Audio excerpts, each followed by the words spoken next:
introduce myself first. So my name is Michael. I graduated from Baulkham Hills High School almost 10 years ago now. So I graduated in 2017. And I've been teaching for like too long, okay? So today, here's what we're gonna do. It's a little bit different to a regular class. It's gonna be much more fast-paced because I need to somehow get through what your school normally takes 10 weeks to get through, which is the functions topic, in 2 hours, okay? What we've done is we've looked at all your DuPont's past papers, like past papers from your school. We know exactly what concepts they always test.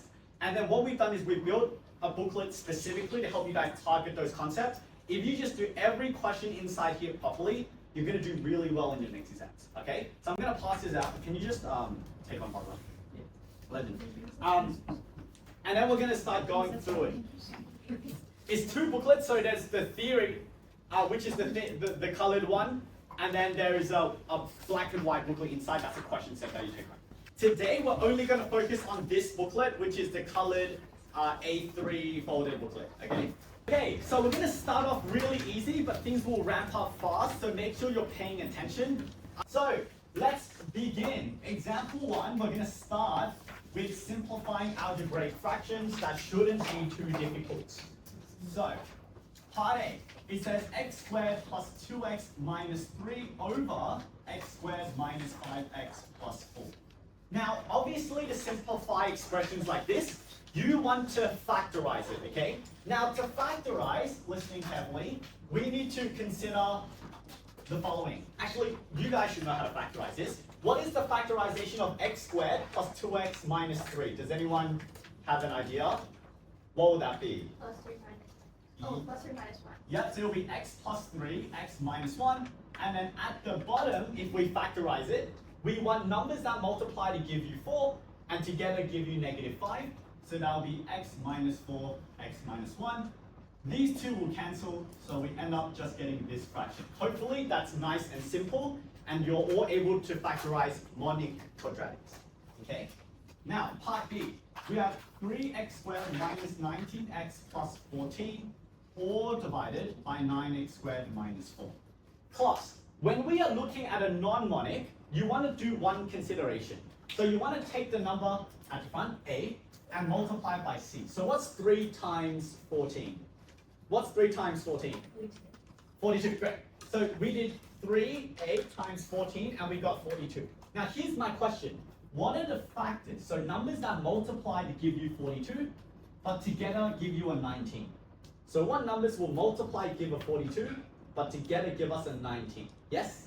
Negative 21 and 2. Negative 21 and 2, right? So it'll be negative 21 and 2. Give me a second. I just want to see if yeah, that should be negative 14. Okay. So it'll be these two numbers. Now, once you got these two numbers, you just have to split the middle term. So instead of writing minus 19x, we're going to write minus 21x and positive 2x. So it looks like this, 3x squared minus 21x plus 2x minus 14, all divided by 9x squared minus 4. Now guys, at the top we now have 4 terms. What are we going to do? We're going to factorize in what? Factorize in pairs. Have we heard of that before? So from the first 2 terms, what do they both have in common? They both have a 3x. Great. If I take out a 3x, that will leave behind x minus 7. At the last 2 terms, they both have a 2 in common. So if I take out the 2, it will be x minus 7 all over. Now class, at the bottom, can anyone spot how to factorize 9x squared minus 4? So 9x squared minus 4, what would that factorization be? Difference of 2 squares. So that would turn into a 3x plus 2, 3x minus 2. Is that nice and clear? Now at the top, one last step, what do those 2 terms have in common? They both have an x minus 7.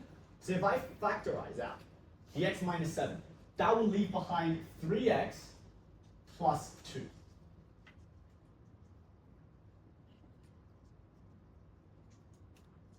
And finally, because there's a 3x plus 2 at the top and bottom, then what can we do? Cancel them. Great.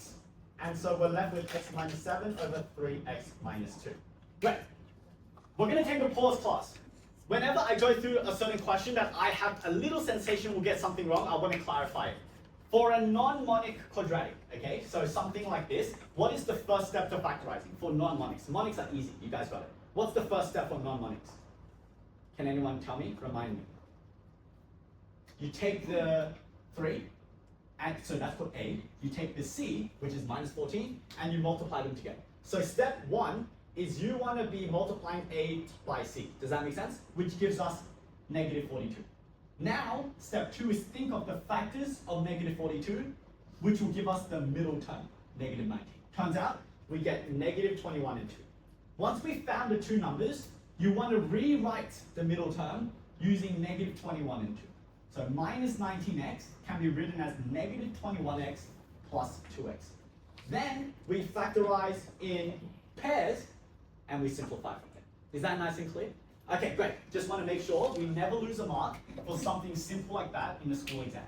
All right. So the second algebraic skill we need to develop is completing the square. So, x squared plus 10x plus 7 equals 0. In order to complete the square, it's always about the missing term. How do we find a missing term? Can anyone tell me? So what's the missing number I need to complete the square? Anyone tell me? I need the half of the middle. So what's 10 divided by 2? Square it. 25. That's your magic number. Okay? So you're going to take the middle number, divided by 2, square it.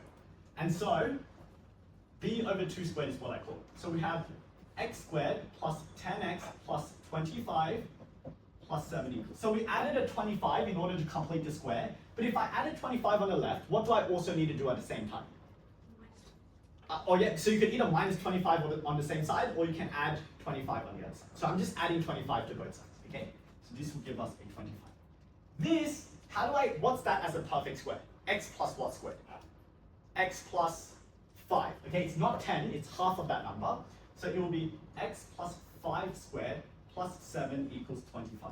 I now want to solve for x, so make x the subject. Step 1, move the 7 across. Step 2, what would I need to do to both sides, class? From here. Square root both sides, and so we'll get x plus 5 equals the square root of 18, but when I square root, what do we have to remember to add? Yeah, do not lose solution, so plus and minus. And then to make x the subject, we're going to move it to the other side. So minus 5 plus minus. For square root of 18, can anyone tell me what's a nicer way of writing root 18? What's another way of writing root 18? Yes? 3 square root 2. Awesome. So 3 root 2. And that would be the final answer. Good stuff. Okay. Okay, now for part B, it's a little bit more annoying, so I really need your attention. Okay, guys. This is a what type of quadratic? So when there's no number in front of x squared, we call it monic. If there is a number, it's called non-monic. And to complete the square, what would be the first step? Turn it into a monic, because everybody hates non-monics. So factorize out the 2, or another way to think about it is divide every single term by 2. And so you'll turn it to x squared plus 7 over 2x plus 3 equals 0. Now that it's turned into a monic, we can follow the same rules. So x squared plus 7 over 2x. Can anyone tell me what is the missing number to complete the square? So we take the middle number b. What do? We divide it by 2. So what's 7 over 2 divided by 2? 7 over 4. Square it would be 49 over 60. So the missing number is 49 over 60. Are we okay with that? That creates the square. And guys, if I added 49 over 16 on the left, what do I also need to do? Add 49 over 16 to the right. Good job, guys. So we have that. This, how do I write it? It's x plus what? A lot of students always get this wrong for some reason. So what would that number be? Not 7 over 2.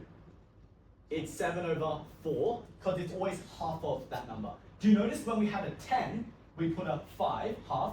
So if there's a 7 over 2, it's a 7 over 4. Okay, so don't get that wrong. Okay, class. Now I want to make x the subject, so what would I do with the positive 3? Subtract it from the other side. So we'll have x plus 7 over 4 squared equals 49 over 16 minus 3. And I believe that turned out to be a 1 on 16. Okay, so x plus 7 over 4 squared equals 1 on 16. What would I do next to both sides? Square root both sides. And what do we need to never forget? Plus Your plus minus, okay? So it's plus minus, and square root of 1 over 16 is 1 on 4. And then you move the negative 7 over 4 to the other side. Now, I was saying this to the other class as well, but over here, you can't really simplify this, so it's okay to leave it like this. But over there, it's not okay. Because those are fractions, you could put that in your calculator and simplify each solution. So minus 7 over 4 minus a quarter is minus 2. And minus 7 over 4 plus a quarter is minus 3 over 2. So make sure you simplify your final answer. Okay, so what did we go through? Factorizing monic, factorizing non-monic, complete the square monic, complete the square non-monic. Okay, that's a starting point. Things go downhill from here, okay? So it's kind of fun until it gets not so fun. Can you guys try example 3 for me? I'll give you guys a moment to try it, and then I'll go through it on the board. Okay, I've seen enough to know we're cooked on this question if it comes up in the exam, so I'm glad that we're going through it. Here's the idea. Have we dealt with inequalities at school before? Yeah, we have. The only problem is we never dealt with them, but there's bloody 3 of them, right? So what do? Here's what you do. You just deal with them one at a time, or one pair at a time. So instead of, what I'm noticing everyone's writing is you're writing all 3 inequalities and trying to do it all at once. Don't do that. Break it into 2 parts. Let that be part 1, and then let that be part 2, and then we can put our final answers together later, okay? So if we look at part 1, now you guys will have a much easier time, right? So let's solve the left-hand set of inequalities. If I move the x over and move the 1 over, we'll get 5 is 3x, so 5 over 3 is that, okay? Now, I don't know about you guys, but that looks horrible, so I like to rearrange it so that x is on the left-hand side. So we can say x is greater than or equal to 5/3. Is that nice and clear? What's the second set of inequalities I should now tackle? 4x plus 1 is less than or equal to 2x plus 5. Are we okay with that? Again, we can make x the subject, so move the 2x over and move the 1 over. So x is less than or equal to 2. So all of a sudden, we have 2 sets of values for x. Is that the final answer though? No. What you need to do is you need to combine them. Now the best way to combine them is, let me help you by visualizing it on a number line, okay? X is a number greater than 5/3. So if I put 5 over 3 here, and because there's an equal sign, should I use an open circle or a closed circle? Closed, because it's inclusive. So it's greater than 5/3. Is that okay? But x at the same time has to be what? Less than 2. Do we understand? So 2 would be a number over here, because it's bigger than 5/3, and it'll be there. So right now, I've got these 2 lines going in opposite directions. I need to find the overlap. That's the final answer. Because I need both of the values of x to be satisfied, okay? So I need values of x that satisfy both. Guys, can we see what's the final set of solutions? X must be a number. The overlap is between what?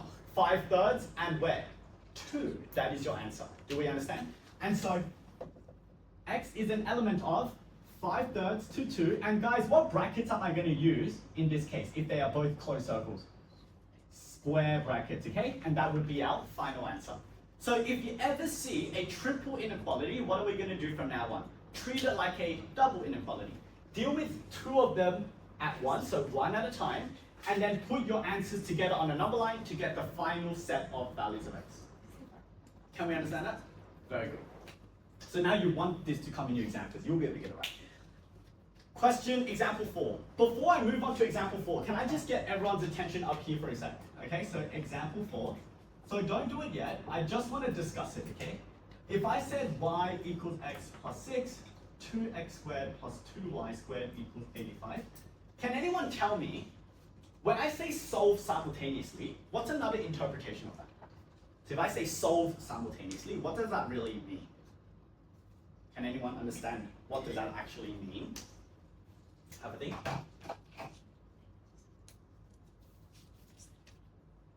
Anyway, what does it mean if I say solve simultaneously? And if you don't know, then time to write some notes on it. When you're solving simultaneously, one way to understand it is you're sketching them and finding the points of, exactly, it's finding the points of intersection. Do we understand? So can you guys write that down? every time we are solving simultaneously, one understanding of that, okay, is that we are finding, okay, the points, and it might be one, it could be none, points of intersection. Okay, great. So that's a starting point. Now, class, looking up here, what type of graph is that? Y equals x plus 6. What type of graph is that? Linear. Great. So that's a straight line. We know that. And can anyone tell me what that is? That's a circle. Now, some of you might be wondering, that's a circle, but I thought circles have only x squared and y squared. Well, you can get that by dividing every single term by what? If I divide every single term by 2, then it will turn into the normal circle that you're familiar with. And so if I did that, we'll get y equals x plus 6, x squared plus y squared equals 85 on 2. I just want to quickly show you guys what this looks like if I was to sketch it.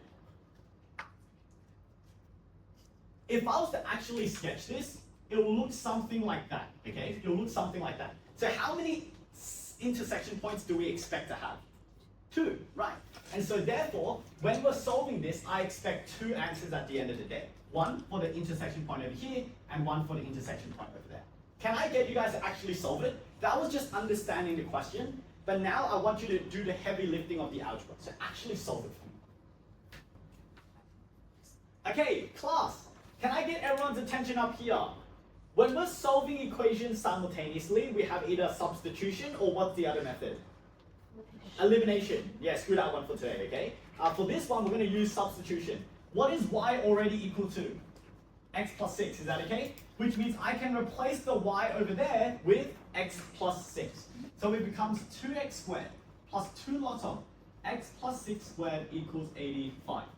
Remember to expand that perfect square. So you're going to get 2x squared plus 2 lots of x squared plus 12x plus 36. Multiply the 2 into the set of brackets.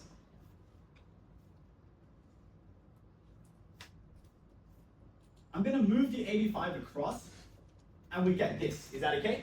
Now combine the like terms, so you're going to get 4 lots of x squared, 24 lots of x, minus 13 equals 0. So we have a nice quadratic, and we need to solve it. Now you could try to factorize it. It looks like a little bit awkward with the numbers, so maybe just use the quadratic formula. Okay? What would be the quadratic formula? X is equal to, I hope you guys all know it, minus b plus minus b squared minus 4ac all over 2a. Is that okay? And then we can now sub in each of the numbers very carefully. Minus 24 plus minus 24 squared minus 4 lots of 4, negative 13 over 8. Did anyone get me that? Did anyone find the number inside? Anyone get that far? Because I don't have a calculator on me, so I might have to rely on someone to sub in all of those numbers in. And let's see what number we end up with. So that's 24 squared minus 4 times 4 times negative 30. Did you get it? Can you guys just put in that number inside the square root? Like I only want the number inside the square root, not the whole thing.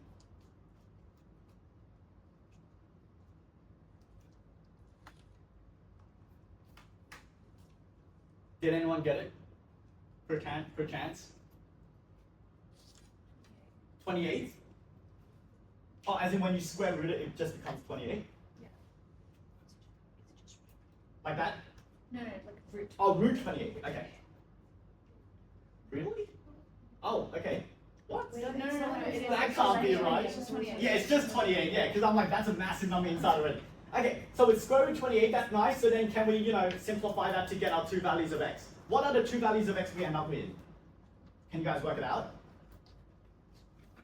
Yeah, do you have it? Yeah, 1 over 2. 1 over 2. And negative 13. Negative 13 over 2. Great. Are these my answers? No. Because remember, it's like points of intersection, which means that there's an xy coordinate, right? So you need to take the value of x, sub it in to find the value of y, and create a pair of solutions. So your final answer should be half, comma, some number, and then minus 13 over 2, comma, some number, right? And then that would be the final answer. So again, we use the method of substitution today. Is that nice and clear? Awesome. Can I now challenge the class to do example 5? Okay, example 5. bit difficult. It's like, oh, like surds, and there's a lot of things going on. How do we do it? Can I just get attention? So all I needed is like you guys to spend 60 seconds thinking about it so that you know how you would have thought in an exam, and I'm going to change and rewire your thinking, okay? So when we look at this question here, here's the first thing we're going to do. Do you see that 2 over there? I'm just going to move it inside the square root, which I think some of you did. Why? Because over there is only a square root without any number in front. If I move the 2 back in, what would it be? X plus 2y plus, if I move the 2 back in, it will become a 4, and so it'll be square root of 20, awesome, is 11 plus square root of x minus 1. Is that okay? Now, can I get your attention? Because they are equal to each other, can I now compare the rational part with the rational part? And then can I compare the irrational with the irrational? So you build a pair of simultaneous equations. Does that make sense? So stuff that's inside the square root, you can equate, and stuff that is outside the square root, you can also equate. So the first equation is x plus 2y must equal to 11. That's your equation number 1. If you compare within the square roots, we know that x minus y is equal to 20. That is equation number 2. Now from here, we can solve it in many different ways, but which method do you guys reckon would be good to solve this pair of simultaneous? Okay, so we compared the rational, we compared the irrational to build 2 pairs of equations, or 1 pair of equations, sorry. What can we do next? Which method do we reckon is the fastest? What is it? Elimination, for sure. Because do you notice they both have an x? So what if I just minus the 2 equations from each other? Is that okay? If I minus them, the x will cancel out. 2y minus y would be 3y. 11 minus 20 would be minus 9. So y equals minus 3. If I know the value of y, I can sub it in order to find the value of x. Can you guys tell me what x would be once we sub in y?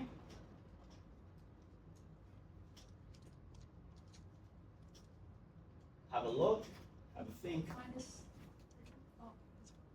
So y equals minus 3. If we sub it into here, for example, that'll be minus 6. If I move the minus 6 over, what would x become?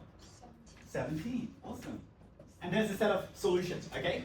So for this question, you know what's, can I just have a guess? What do you reckon most students first did when they look at this question? They see a massive freaking square root, right? And what do you reckon they start doing? They square both sides. Why would that be wrong? First of all, you only want to square both sides if the square root covered everything on one part of the equation. And also if you try to square it, good luck squaring that, because there's 3 terms, it's going to expand to something horrifying. So instead of doing that approach, today you can compare the rational and you can compare the irrational to build a set of simultaneous equations. You guys, can you now try example question 6 for me, please? All right, class.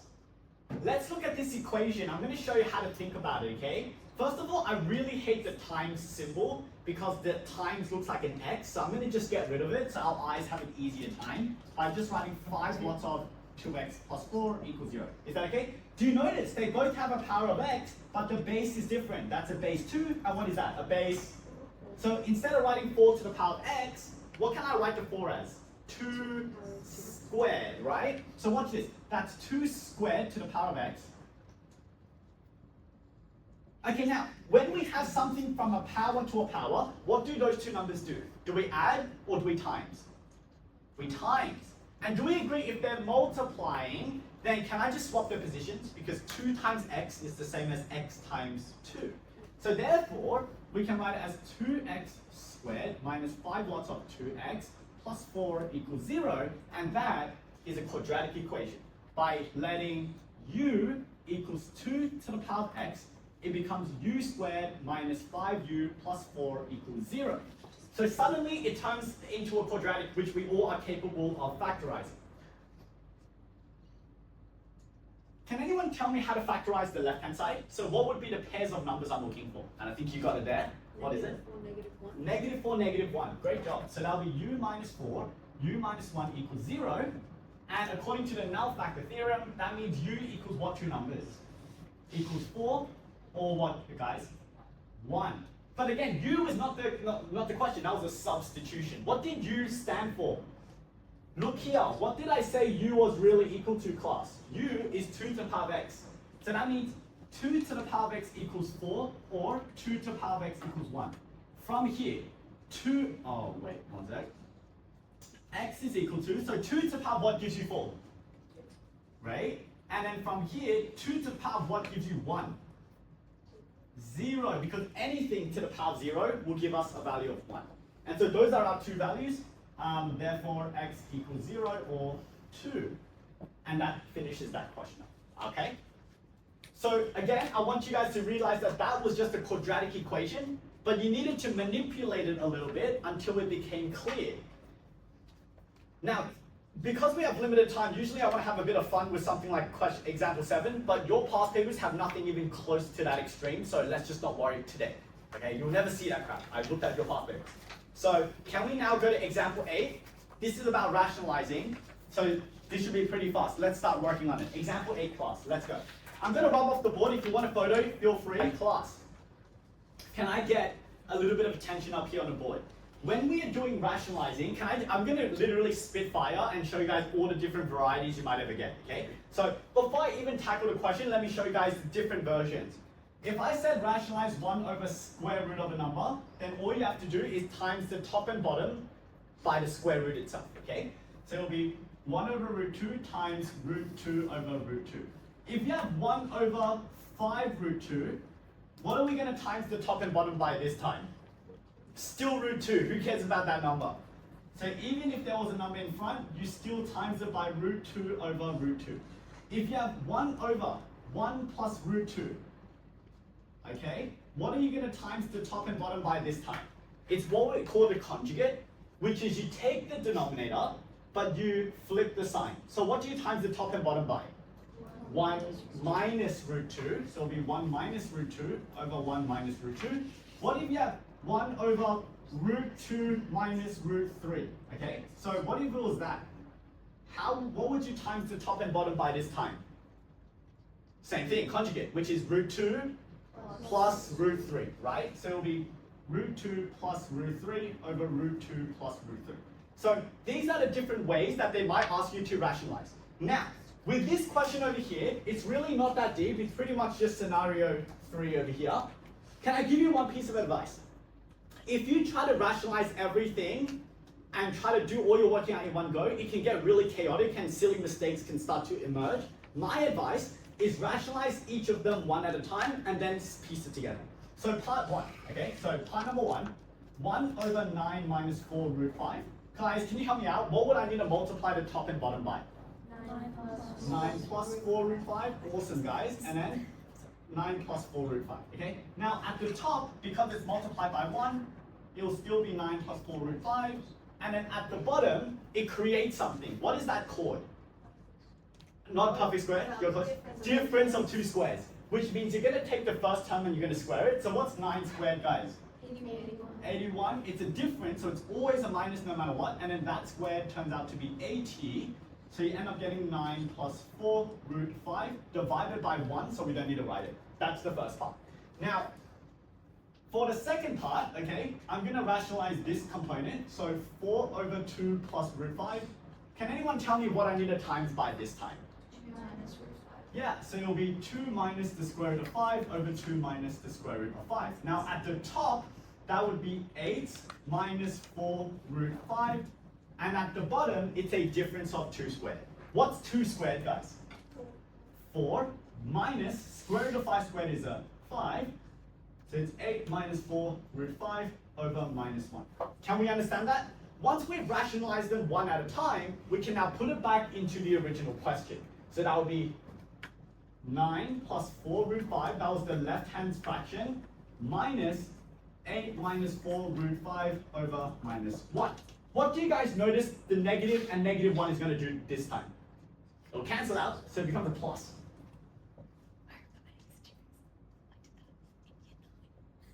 And so because it becomes a plus, we can dissolve the brackets. And do you notice the 4 root 5 and a negative 4 root 5 will cancel out? And so what's 9 plus 8? And the question, I believe, was show that it is rational, and that's exactly what we've done, right? So when we simplified everything, there was no surd left behind. It was just the number 70. Okay, good. All right, can I get you guys now to try question example 9 for me? Let's go. Okay, class, seeing all sorts of weird stuff, or lack of. I see blank pages too. Okay, can I just give you guys a little bit of a hack when it comes to these questions?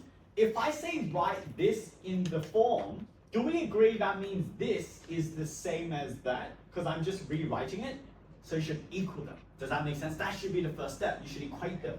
So therefore we can say root 7 plus root 8 is apparently equal to the square root of a plus b root c. Now, different to a question before, do you guys notice the square root covers the entire right-hand side?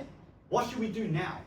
Square both sides. That makes sense. Before it didn't make sense, now it does. Because the square root covers the entire right-hand side. If I square both sides, it will be root 7 plus root 8 all squared is equal to, that deletes the square root and we get a plus b root c. Are we okay with that? If I expand a perfect square, that would be 7 plus 2 root 7 root 8 plus 8 equals a plus b square root c. Okay? So that's just a squared plus 2ab plus b squared. Right? What's root 7 times root 8? Root 56, and 7 plus 8 is 15. So 15 plus 2 root 56 equals a plus b square root of c. Okay, so now we're getting somewhere because they're starting to look really similar to each other, but I want to clarify something. The 56 over here, the question says c is the smallest integer possible, so you want to take out as many numbers from the third. What number can we take out of the 56? 4. If I take out a 4 from the 56, it will be 15 plus 4 root 14 equals a plus b root c. Can I get you guys to realize something? We've actually solved the problem. It's done. Because didn't we have a plus b root c inside the square root? That's what we need to find. And didn't I just find it? A plus b root c is 15 plus 4 root 14. So therefore, what is the final answer? We can say square root of 7 plus the square root of 8 is equal to the square root of, and a plus b root c is exactly what we've isolated down here, which is equal to 15 plus 4 root 14. Okay, so write a note for yourself. If the question says write something in the form, it means they are the same thing, just expressed differently. Therefore, you can equate them. Okay, so if it's writing in the form, they're the same thing, you can equate them. Great. Now do example 10, please. It's a famous question, this one. These type of questions in example 10 is what separates the band 5 and the band 6 students. Okay, so really take a look at this style of question. And we'll go through why it's a little bit difficult, but very possible to do. So for part A, the rationalizing, it's no different to any question before, which is you just need to multiply the top and bottom by the what? The conjugate. And what does conjugate mean? It just means the same thing, except you flip the sign, right? So you want to times it by root n minus root n plus 1, root n minus root n plus 1. Okay, that's all we had to do. Okay? And then that at the top gives you root n minus root n plus 1. At the bottom, like I said, it's a difference of two squares. What's the first term squared at the bottom? N, and then it's a difference, so it's always a minus, and then what's the second term squared? N plus 1, but do not forget the brackets, because we're minusing the entire thing. Do not forget the brackets. If you expand the bottom, you're going to get root n minus root n plus 1 over n minus 1 would just be negative 1. Okay? But no one likes the look of this, so to get rid of the negative 1, you times the top and bottom by minus 1. And that will leave us with negative root n plus root n plus 1. You alright? Do you need tissue or anything? No. Yeah, okay. Now over here, guys, that looks awkward, right? What should I do to make this just look a little bit more acceptable for maths? Yeah, that, which is just like flip their positions around, exactly. So it'll be root n plus 1 minus the square root of n. Okay, that's it. So part A is not that deep. You just times the top and the bottom by the conjugate, which is just the same thing as the denominator, except you flip the sign. Okay, now class, can I get your attention? Please look carefully here. The question then says, I want us to evaluate 1 over, I'm just going to write this down, and please have a think about how this works. 1 over root 1 plus root 2, root 2 plus root 3, And I'm just going to skip all the way to 1 over root 99 plus the square root of 100, okay? Now, why this is separating, band 5 and 6 students is we need to solve a harder problem, but using the identity in part A. Now, do you notice that this, can I get everyone's attention, this over here apparently is the same as this over here. That's what we've discovered. They're the same thing, okay? So that turns into that. Do you notice you have a number, and then you have one number bigger, and it turns into this identity? So can anyone tell me what's another way of rewriting 1 over root 1 plus root 2? What would that be? See if we can spot the relationship. Root 2 minus root 1. So therefore the first bracket can be written as root 2 minus root 1. In the same way, what do you reckon the second set of brackets can now be written as? Root what, guys? Root 3 minus root 2. It's a larger one minus the smaller one.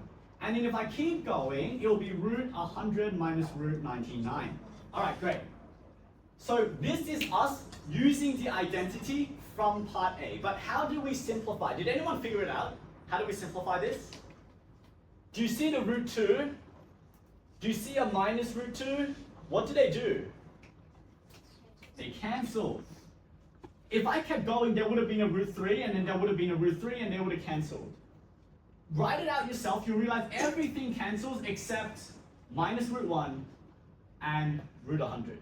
So they keep cancelling until you end up with minus root 1 positive root 100. So that's minus root 1 plus root 100. Those are the only terms left, which is negative 1 plus 10, and that leaves negative 9. You guys might see the pattern a bit more obvious if you added one extra term, right? I'm just very space conscious. If you guys wrote it out a little bit more, you'll see that the terms cancelling out more obviously. All right, so that's example 10. Okay, if for some reason you've been asleep this entire time, well, I would have thrown a pen at you or something to wake you up. But wake up right now, because domain is going to come up in your exam. Guaranteed, guaranteed. And students for some reason are just really bad at it. I don't know why. So I'm going to explain domain. So I'm going to teach a quick theory lesson. It will last like 2 minutes to get the idea across, and then we're going to solve those with ease, okay? And it goes like this. When we are finding domain, for the sake of year 11 advanced, as we go to year 12, there are more rules, but in year 11 advanced, there's only 2 rules. So memorize them for me. Number 1, if you look at the square root, okay? Whatever is inside the square root has to be greater than or equal to 0, right? Because you can't put a negative number inside a square root.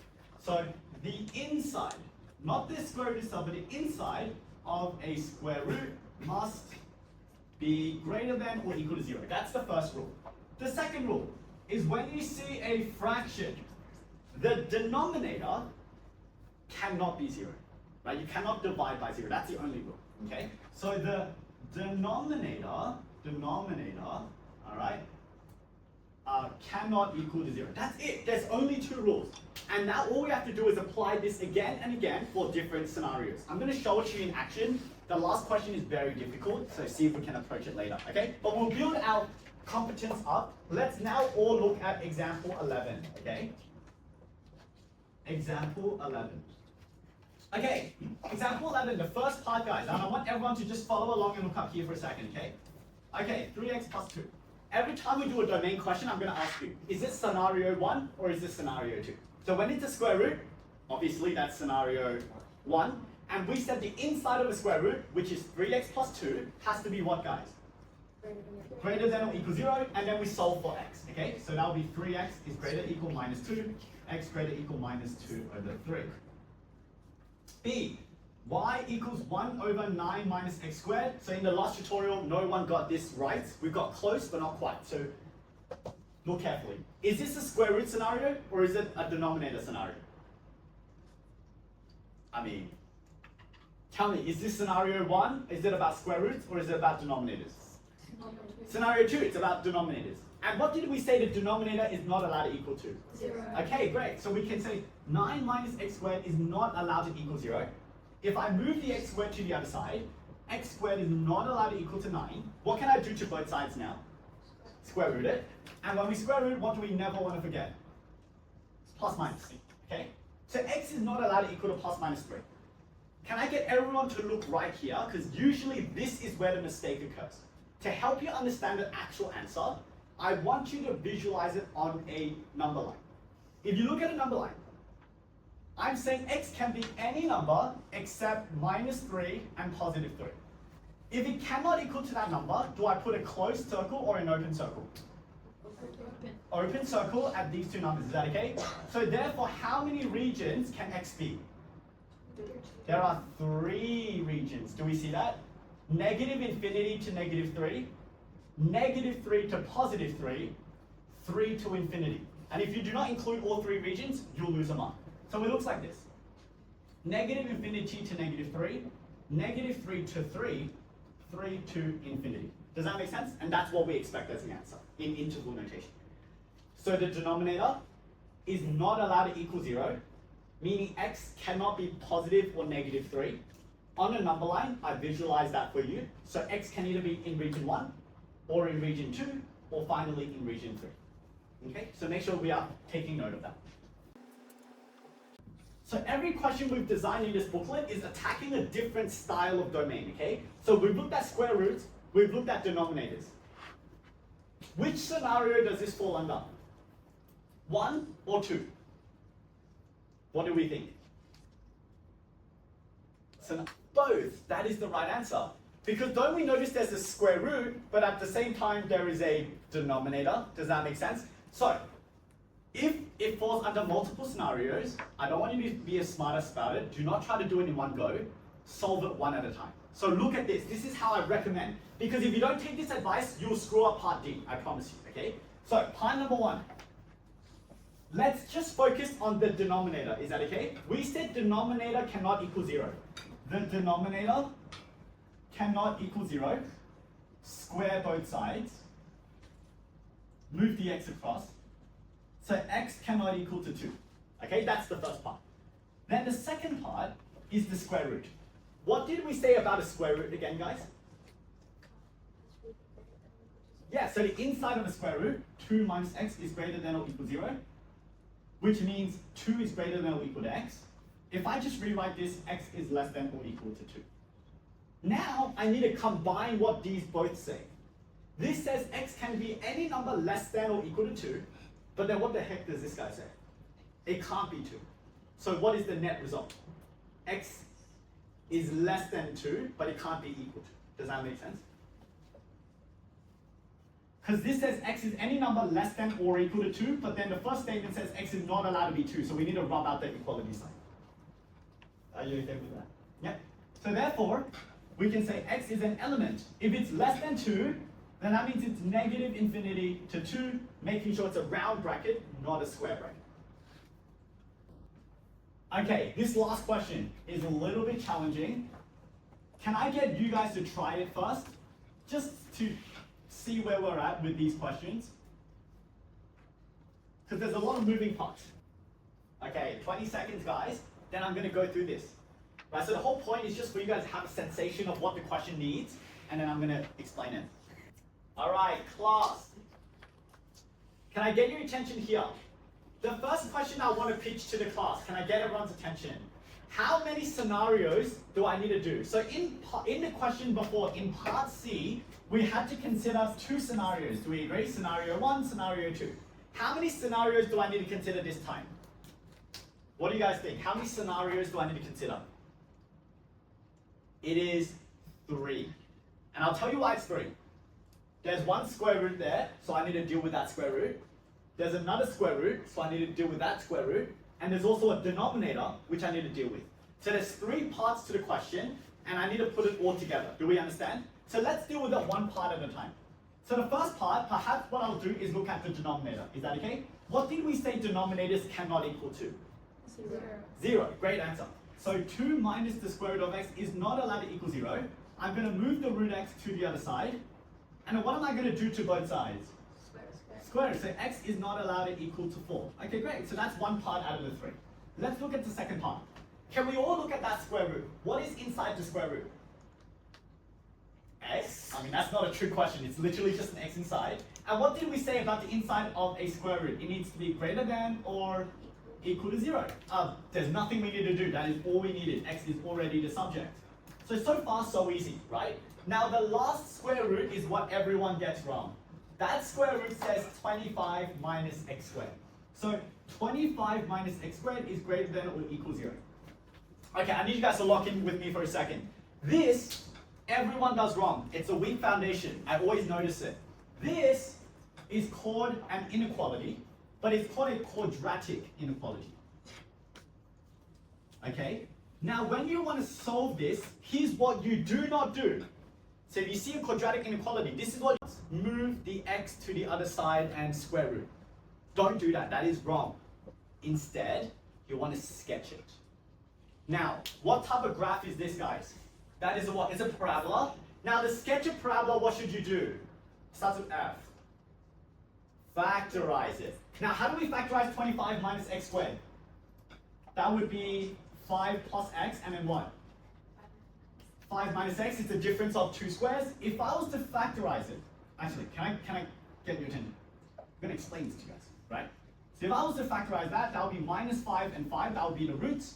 And because of the negative, it's a concave down parabola, so it will look something like that. Do we agree? I want to do a bit of translation, okay? So turning math into English. This says the parabola, the greater than sign means above, the 0 means the x-axis. So I'm really asking you, when is the parabola above the x-axis? Can we see it's above the x-axis over here in that region? And for what values of x are we talking about? When x is between -5 and +5. That's the way to do it, okay? So you're not going to move x around and square root, not in inequalities. Instead, you're going to factorize and sketch the parabola and solve visually. Do we understand? So x is a number between -5 and 5. Okay, great. All right, can I get everyone's attention here? Because I'm now going to do the hardest part, perhaps, which is to put all of these parts together. I'm going to draw a number line first. Here's my number line. X has to be a number between -5 and 5. Here's -5, here's +5, and I can be anywhere between them. Do we understand that? But then what does number 2 say? X has to be what? Greater than 0. So suddenly, we have to be greater than 0. Do we understand? Finally, what are we not allowed to be at the same time? We're not allowed to equal 4. There's a lot of things going on.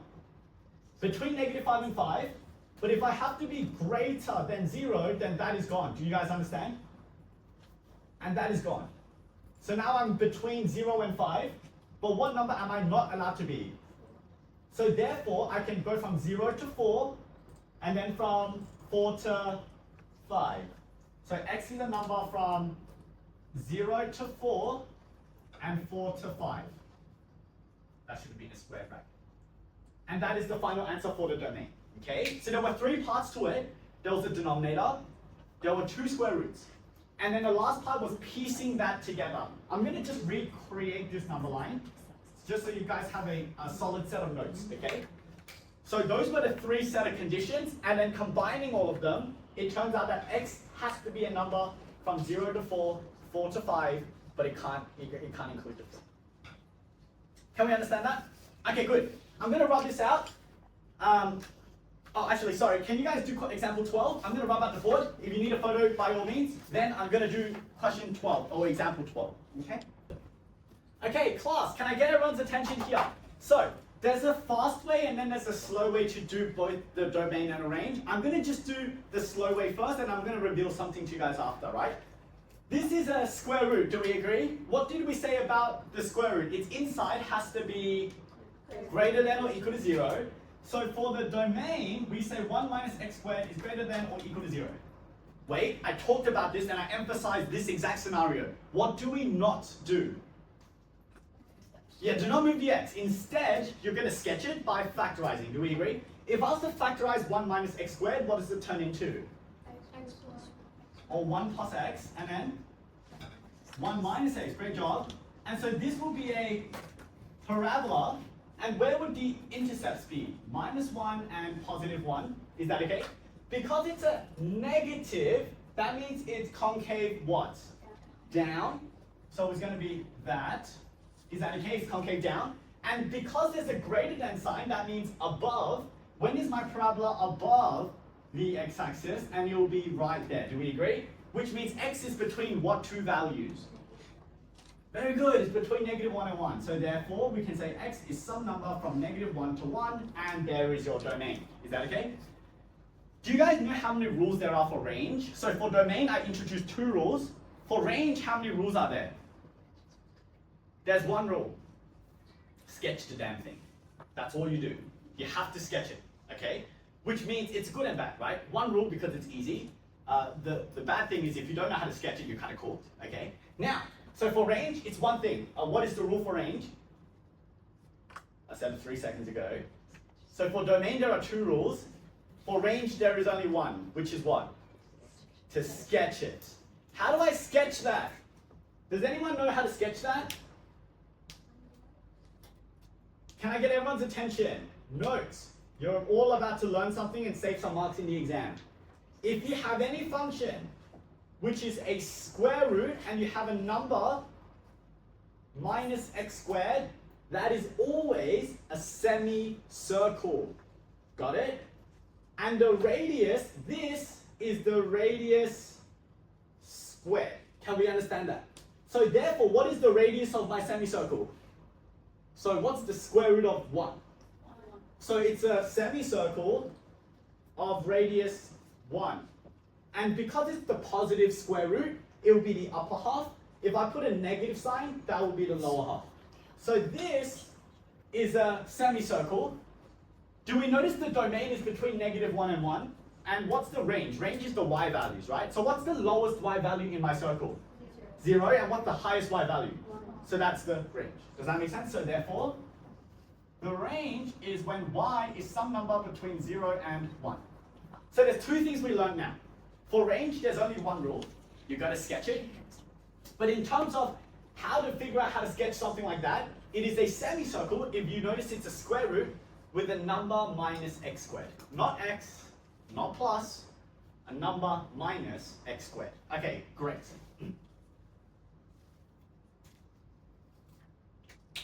Can I get everyone's attention now? Example 13. Okay, so we're getting through this and we're just trying to cover a lot of different concepts. We're going to talk about even and odd functions algebraically, okay? Can I get everyone's attention? What is an even function? Does anyone remember the identity? For an even function, f of x is equal to what, guys? F of negative x, okay? So f of x equals f of negative x. For an odd function, negative f of x equals f of negative x. This is something that you just have to know. I'm going to now show you the step-by-step approach to prove whether a function is even or odd. Let's take a look. So for part A, we have a function f of x is equal to minus x cubed plus 5x minus 2. Okay, step number 1. What do you think we're going to find first? It's always the same, by the way. Anyone tell me? Find f of negative x. Always find, so step number 1, it's the same thing every time, evaluate f of minus x. Now, just to be careful, that means every time you see x, replace it with negative x in brackets, okay? So that will be minus negative x cubed, 5 negative x minus, 5 negative x minus 2, okay? Now, if we expand this, this turns into x cubed minus 5x minus 2. Take a moment to pause and ask yourself, are these 2 functions the same? Because that's the test for even. Are they the same? No, they're not. Therefore, it is not an even function. Okay? So we can say since f of x does not equal to f of negative x, it is not even. All right. Step 2. Instead of evaluating f of negative x, you're now going to evaluate negative f of x. Now, for the record, negative f of x just means put a negative sign in front of the entire function. So that's negative outside of negative x cubed plus 5x minus 2. And if I multiply the negative sign in, we get x cubed minus 5x plus 2. Okay? What you're going to do now is you're going to compare negative f of x and f of negative x, right? negative f of x, which we just found, and f of negative x, which we found in step 1. Guys, do these two functions look the same? Look carefully. It was like almost, right? But then the +2 and a -2 means they are not the same. So therefore it is not odd. The answer is neither. So it's neither even nor odd, okay? So therefore it is neither even nor odd. Right, so that two-step process is always going to hold. So please write down the 2 steps and just make sure that in the exam you know exactly how to execute the algebra. So you're given the function, you need to figure out f of negative x, then compare, then figure out negative f of x, and then compare with the step above. That's it. It's only the same 2 steps. All right. So in light of that, can we please look at part B? And this time, you guys can take a more proactive approach to help me out. Can I get someone to tell me what is step 1 for testing even and odd nature? What is step 1? Find what? Yeah, f of minus x. So f of minus x would equal to 1 over, and when you sub in the minus x, what do we want to make sure we remember? The brackets. Great job. So we're going to go minus x squared minus 1 minus the square root of absolute value of negative x. If I expand this, or simplify, it'll be x squared minus 1 minus... Do you guys remember what absolute value functions do? It turns anything that's negative positive. So therefore, the negative absolute value of x is the same as absolute value of x. Once you've found f of negative x, do I just keep going to the next step straight away? No, what do? You have to pause and compare it with the step above. Are they the same? Yes. So therefore, since f of x equals f of negative x, then we can say f of x is an even function. Can we understand that? Okay? So therefore, this time we didn't have to go all the way to step 2 because we stopped at step 1. It was an even function. Do not worry about part C. That's a little bit extension for now. I looked at your pages, it's not necessary.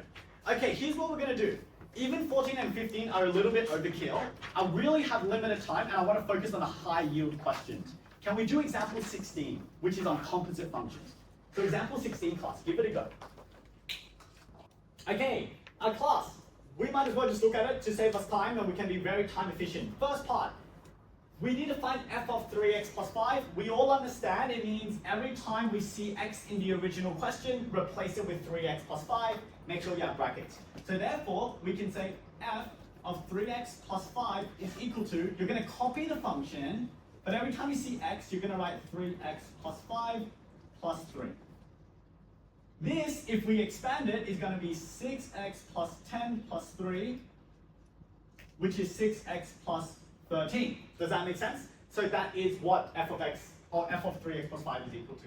Domain, we talked about this. Domain, there's only 2 rules, either a square root or a denominator. And today we're looking at square root, yes? What do we know about square root? Its inside has to be greater than or equal to 0. So we know that 6x plus 13 is greater than or equal to 0. 6x is greater or equal to negative 13. And we have that, right? Expressing this in interval notation, we can say x is an element of. If it's larger than this number, then it's all the way to infinity. Remember, square brackets for the equal sign, round brackets for infinity. Okay, so just make sure you understand that. Okay, part C is where everyone lost marks, right? So what you want to do is, when everyone lost marks, if we can now figure it out, then that's one opportunity to stay ahead of the grade if a question like this comes up. So really listen. I'm going to start with the following. There are 2 types of square roots you guys need to learn how to sketch. I'll remind you. So this is a bit of theory first, okay? So I'm not solving a problem, I'm teaching a bit of theory. Scenario 1 is when you have k minus x squared. Remember we just talked about that? A number minus x squared. What is that? It's a semicircle, okay? Don't get too confused. This is a semicircle, okay? So that's a semicircle. But the second scenario is if you have a square root and there's a linear function inside. Okay, so the power of x is not 2, it's 1, okay? So you have a linear function. And the way I like to describe this, it is a sideways parabola, okay? Let me explain what I mean. If I said sketch y equals the square root of x, that's what the graph looks like. And if you've never seen it before, well, now you know what the base curve looks like. It's a square root of x. With this understanding, if we want to sketch in part C, they're asking us to sketch y equals the square root of 6x plus 13. Recognize that's a linear function, which means it's going to look something like that. The only difference is what we call the starting point. To find the starting point, you want to let the inside equal 0. So 6x plus 13 equals 0. 6x equals minus 13. X equals minus 13 divided by 6. Is that okay? If I now sketch the graph, where is my starting point? It's no longer at the origin. It's at negative 13 on 6. Do we understand?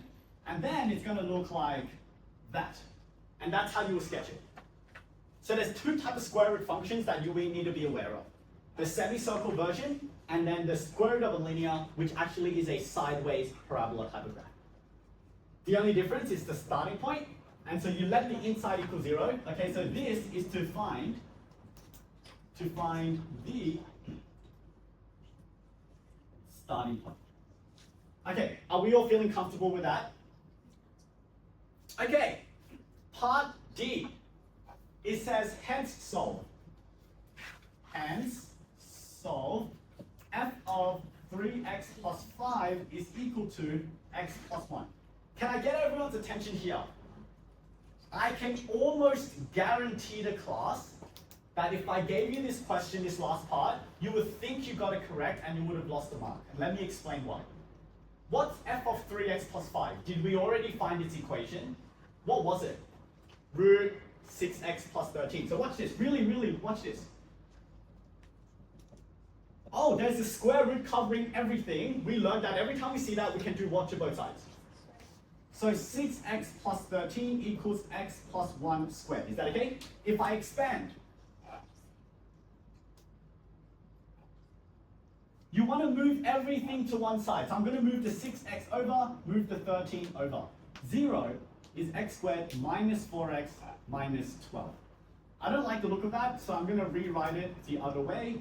Can anyone tell me how to factorize this?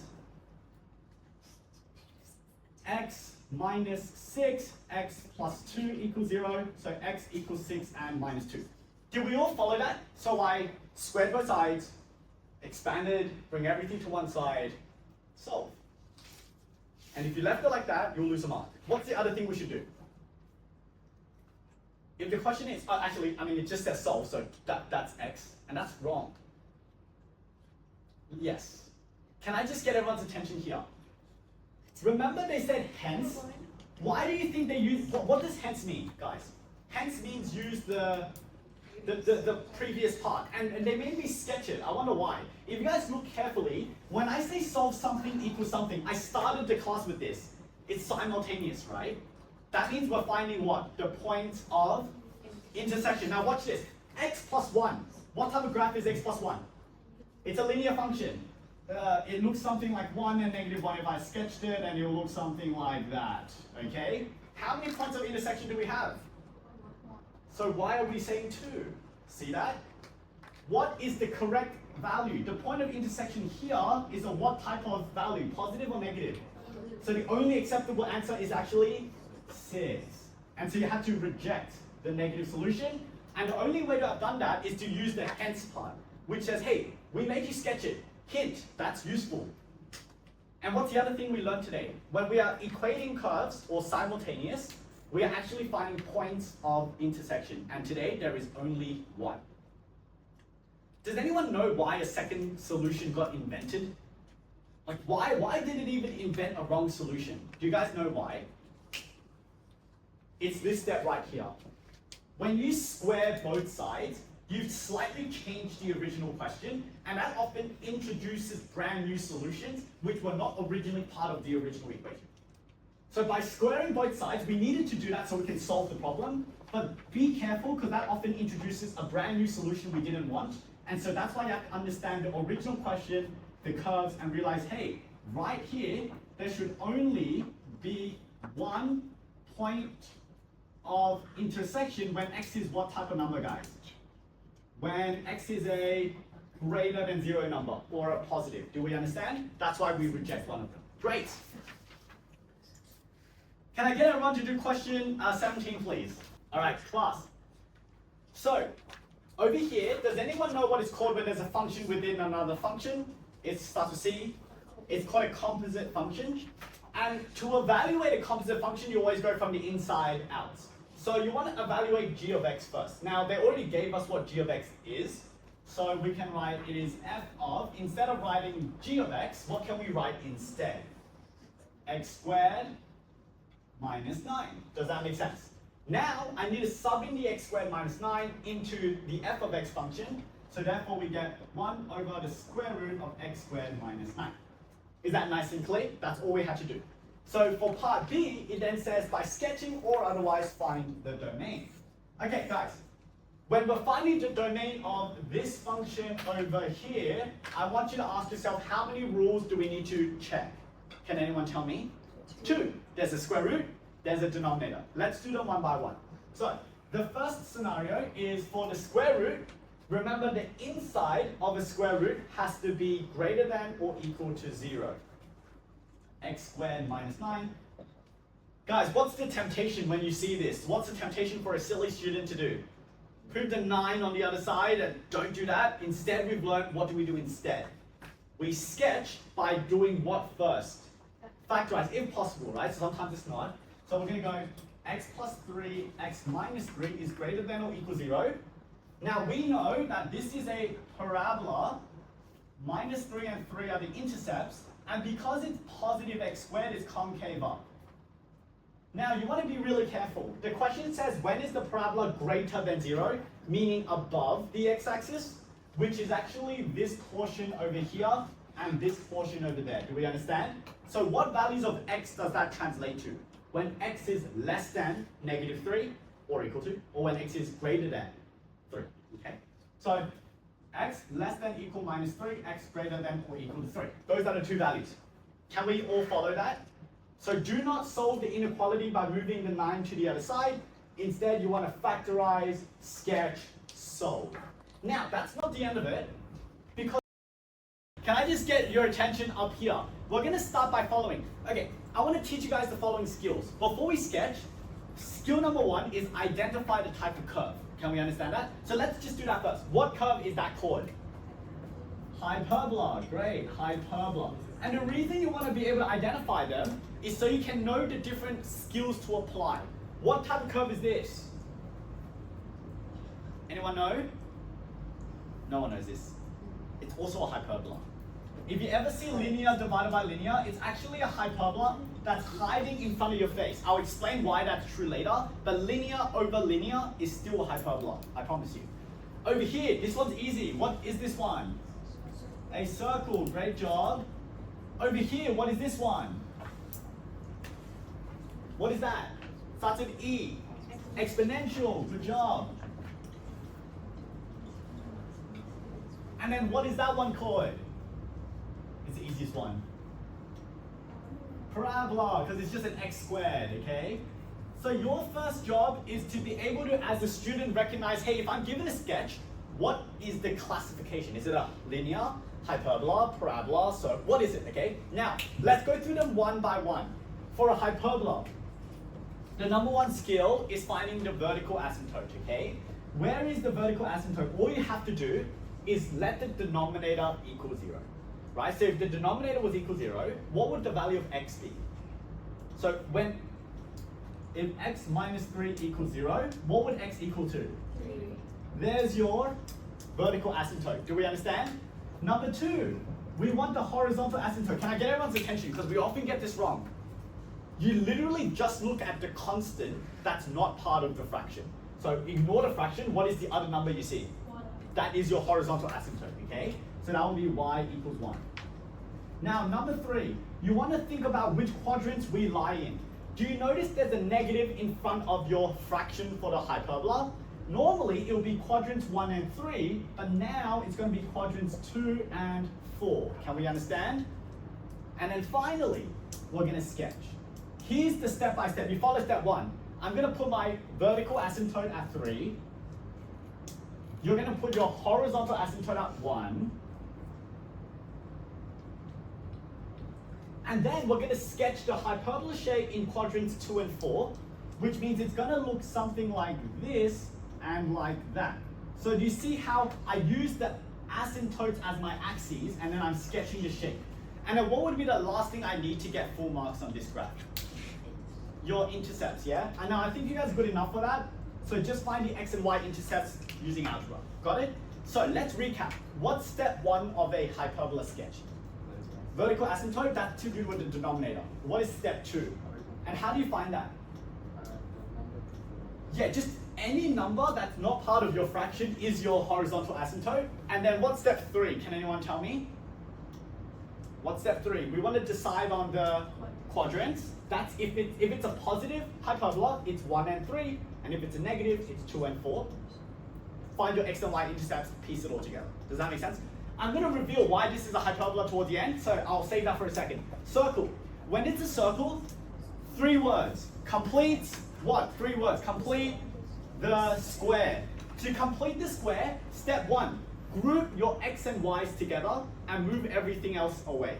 So step 1, you want to group the x and the y, okay? So x squared plus 6x, y squared minus 8y, and then any number that's not an x or a y, move it to the other side. So it looks like this.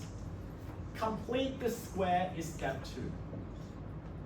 And that is why we started the lesson today with completing the square. What is the missing number? You halve that, which is 3. If you square it, it is 9.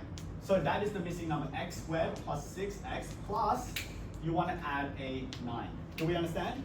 Now, y squared minus 8y. Can anyone tell me what's the missing number for that? What is the missing number? So what's half of 8? 4. What's 4 squared?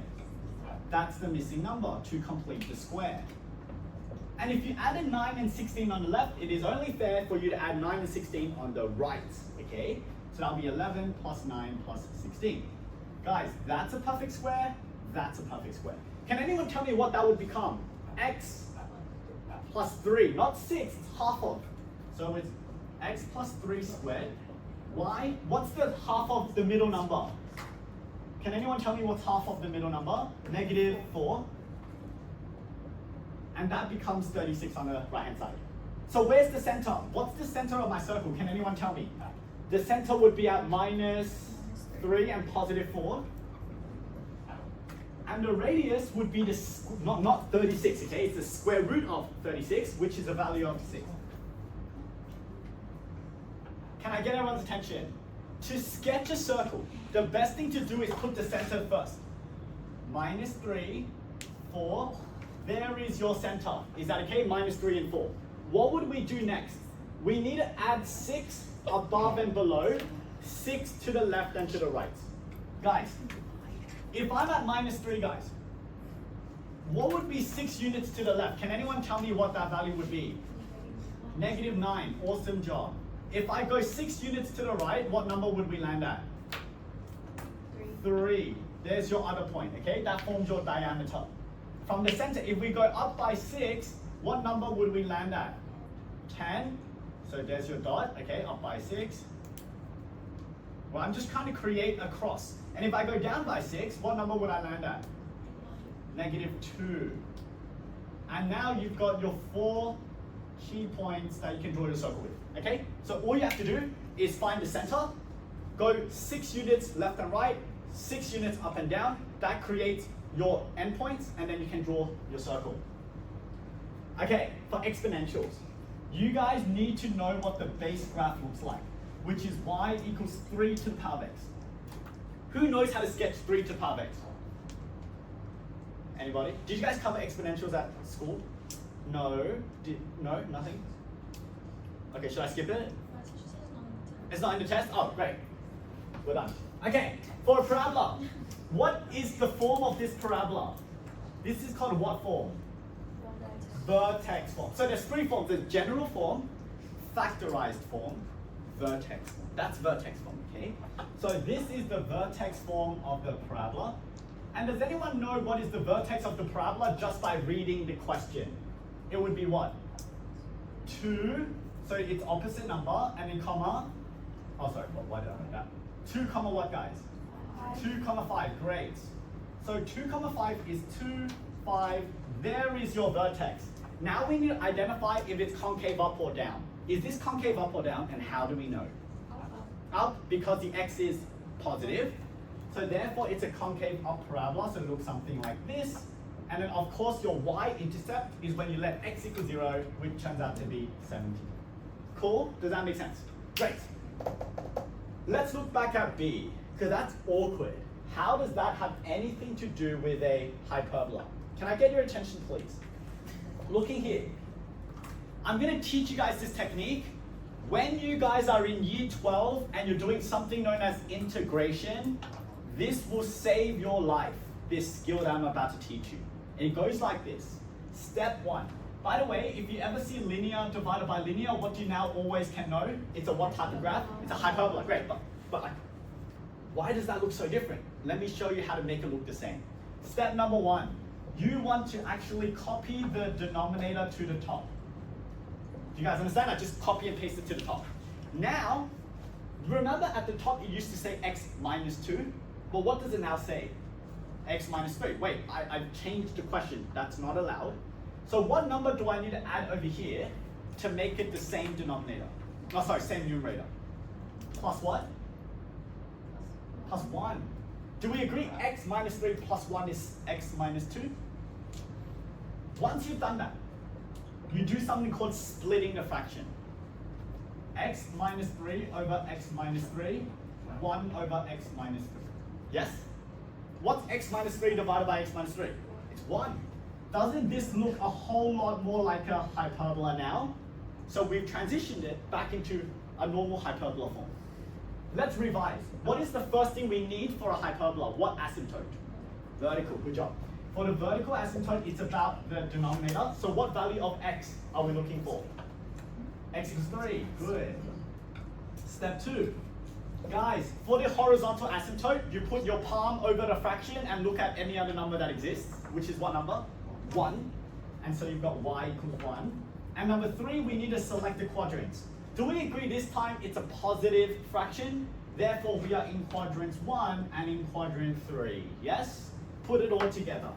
Now, of course, I need you guys to find the x and y intercepts as well, but I'm not going to waste time doing it. You guys can figure that out yourself. So over here, it's important you find your x and y intercepts first so that you can do an accurate sketch, but it looks something like this. You need to find the y-intercept here, the x-intercept there. So what started with a disaster of like an empty page, hopefully now we can confidently draw hyperbolas, we can draw circles, and we can also draw vertex form of parabolas, okay? Quick question, is polynomials in your exam?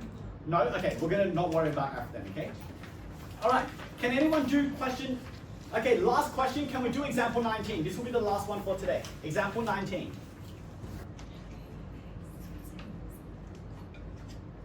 Class, we've got a piecewise function.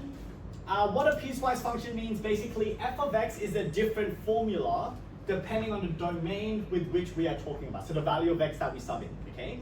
So over here, it says sub in x equals minus 3. Which one would that be part of? The first one, the middle one, or the last one? The first one, because that says when x is less than negative 1, which that number is, we're going to use the first formula. And so therefore, if I sub in negative 3 into here, well, that would just give us minus 3. Can we understand that? Number 2, f of 0. 0 is a number between minus 1 and 1, so that means I'm going to now sub it into the second equation. Do we understand that? So that would now give us 0 squared minus 2. Lastly, x equals 1 is actually part of this last domain, because there's a greater than or equal to 1, which means it's 1 squared. Does that make sense? Let's put that all together. So we're going to get minus 3, minus 2 plus 1, minus 5 plus 1 is negative 4. So that's the first part. It's just knowing which function to use based on the input. Part B. It says evaluate f of a squared plus 1. How the heck do we do that? Anyone have an idea? What is f of a squared plus 1?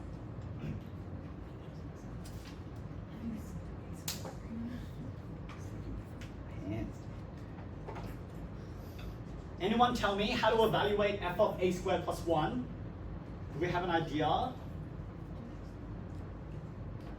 Guys, can I get everyone's attention? What did I say dictates which function we choose? The what? The input, great. Now if the input is a squared plus 1, think about it. A squared plus 1, if I just write it around, maybe it's easier if I write 1 plus a squared. Is that okay? Do we agree a squared is a positive number? 1 plus a positive number must be bigger than 1.